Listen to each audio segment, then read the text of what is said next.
Alright man, peace. A while ago on my platform on YouTube, I did a video pertaining to tattoos.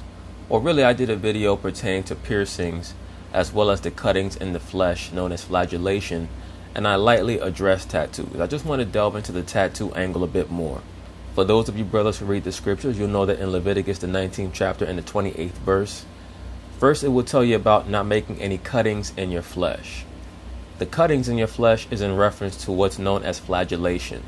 And that goes back to the worship of Nimrod, also known as Osiris or Baal. Now, of course, Nimrod was basically the reinvigoration of the figure of Adam from before the flood. So to commemorate the death of Nimrod, also known as Osiris, the priests of Baal, aka the priests of Osiris, would cut themselves ritualistically. Another practice that the heathen nations partook in was to allow printings on their flesh, what we call today tattoos, in commemoration for the dead. And of course, that practice still goes on today with people getting tattoos on their body, supposedly in remembrance of their mother or their grandmother or their homeboy who got shot, things of that nature, which really is just a reflection of how shallow most people are. And there's no disrespect to the brothers out there who have tats, especially tats that are supposed to be a memorial for your father or your friend or your cousin or whoever. But if that person truly means something to you, they're always going to be in your mind, in your heart, and in your spirit. You don't have to defile your body, because really what you're trying to do is make a show of your life.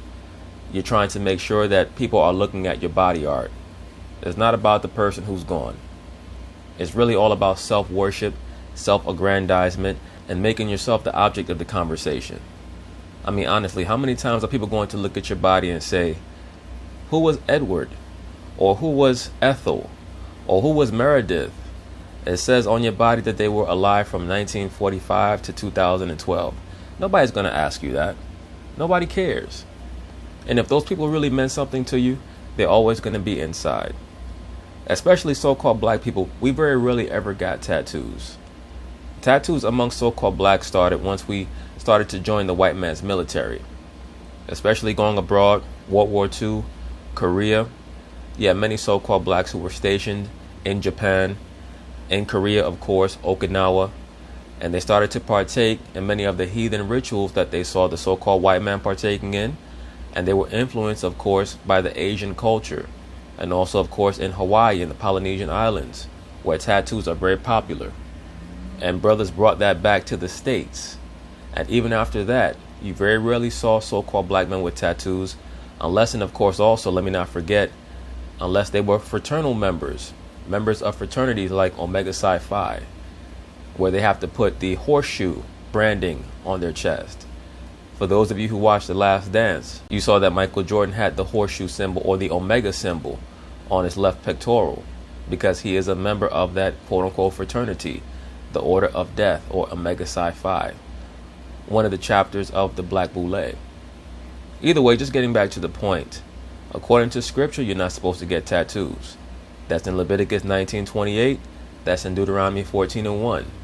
For you brothers out there who already have tattoos and are just learning this right now and are concerned about it, you should not be. What's past is prologue.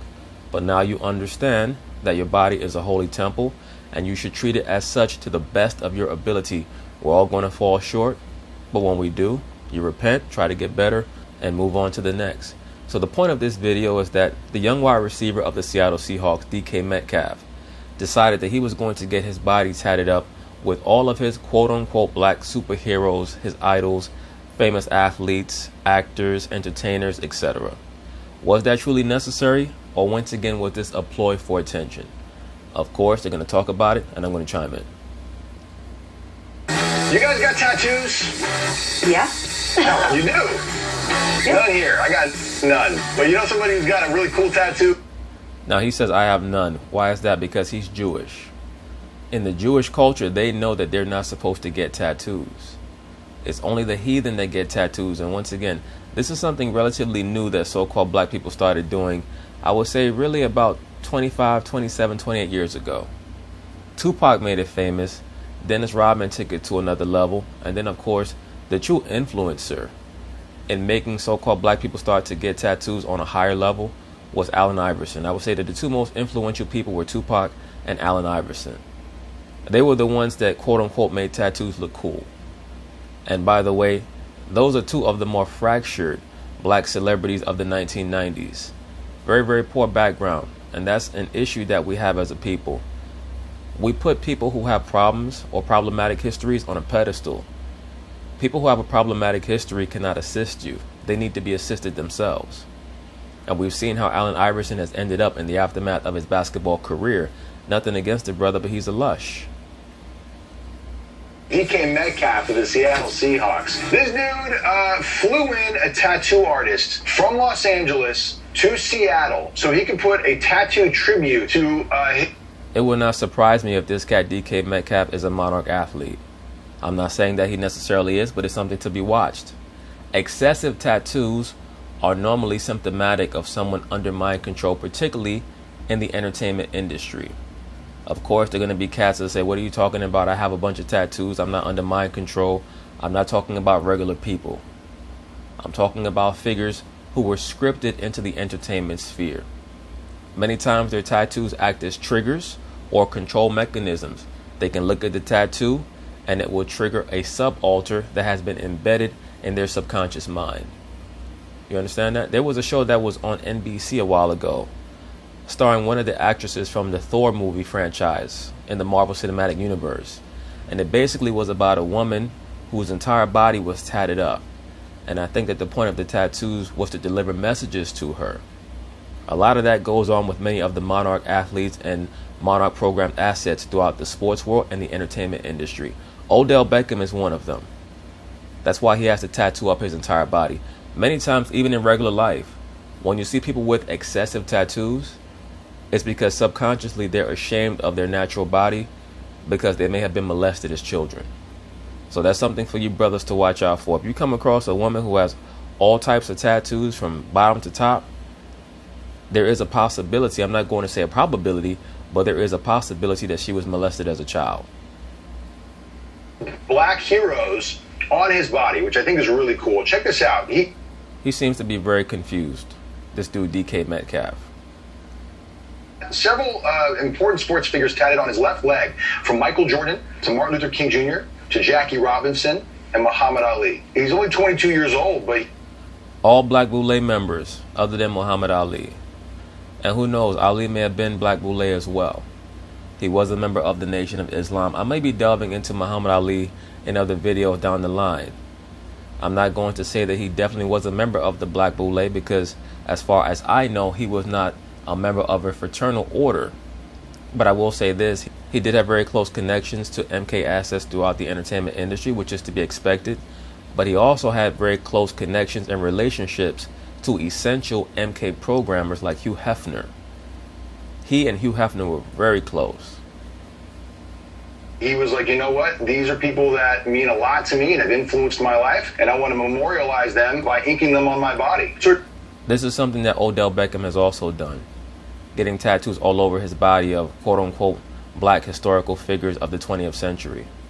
All of this is just for clout. It's for Instagram. It's not because these people are intent on buying biographical books about these figures and reading up on them or studying them. They just want other people to see it. got to a tattoo artist from Southern California named Wade Grazia, and he said, look, man, I really love your work, and I want you to do the work on my body here, but I can't come to you because I'm training in Seattle. Can you come here? And he said, well, I'd love to, but you know, the coronavirus pandemic. And he said, what about this? We'll do coronavirus tests. We'll put you on a plane. We'll make this safe. Wade agreed. So he was tested for coronavirus. When the test came back negative, he was cleared to fly. So he flew out to Seattle and then tattooed DK Metcalf, who, by the way, one of the most impressive physiques in the NFL. And now... Pause. I mean, all jokes aside, the brother clearly keeps himself physically fit. It is what it is. But once again, pay very close attention to the people that he's chosen to have tatted on his body, and for the reason in which he's chosen to have his body diminished in the way that he's decided to have it diminished, because that is what happens. When you get all those tats all over yourself, you're diminishing your body. If you walk by a house and the house has spray painting all over it and graffiti, you would say the property value is going to go down on that house. It's the same thing with your body. If you defile your body with tattoos, the value of your body is going to go down. Once again, our bodies are temples, so we have to make sure that we monitor what we put in our bodies and what we put on our bodies. is even more impressive because it has some of the most iconic men in sports history. And brothers, let's be very honest with ourselves. The vast majority of the time when cats get tats, it's to get attention from these broads out here. It really is. That's why dudes started to get tattoos back in the mid to late 90s, because they noticed that the women were paying attention to the dudes that had all the tats. If you want to know what's going to get a woman's attention, especially a young woman's attention, it's normally going to be something negative or self-destructive. As long as you focus on positivity for yourself as you get older, you're going to attract women. It's not going to be a problem. Keep your mind focused on the Most High and on your money, and I promise you, women will never be a fucking problem. But you have to cultivate your mind. And you cannot be trying to impress the woman with exterior nonsense. And American history on his body. Pretty cool stuff, I think. I always think these athletes are going to get tattoos anyway, so I love when I see them just get tattoos for something that, that they really admire or inspire. It's people's bodies, so I'm around a lot of athletes, so I've seen a lot of this. Marcus Williams, the basketball player that has done a tribute as well. I think that make your body a canvas. If you're going to make your body a canvas, I like it. I have tattoos, so they're small. Brothers, if you spend your time listening to the liberal black woman, you will end up destroyed. I cannot stress that enough. Do not listen to the liberal so-called black woman. Develop a plan for yourself. And what you'll notice is that the dudes that do listen to the liberal so-called black woman normally end up as baby daddies going back and forth to court, or dudes going back and forth to prison or jail. The woman gives you plans that she herself will not partake in. I think this is tatted up, saying blessed right here, so that's If you truly were blessed by the Most High, you would have not felt the need to get a tattoo. It would have been in your heart, in your mind, and in your spirit, because that's where blessings reside. I think this is absolutely awesome. Like Evan said, this guy's one of the best stars in the league. I think. And once again, brothers, I'm not here to tell you what to do with yourselves or with your bodies, but I'm going to give you my perspective on it. And I'm going to tell you what the scriptures say pertaining to certain topics. It is what it is. If you don't like that or you cannot deal with that, my platform is not for you. If you were going to get people's portrait tattooed on your body, there might be nobody better than the men that he selected. So I think this is an awesome. But anyway, that's basically it on that. Peace.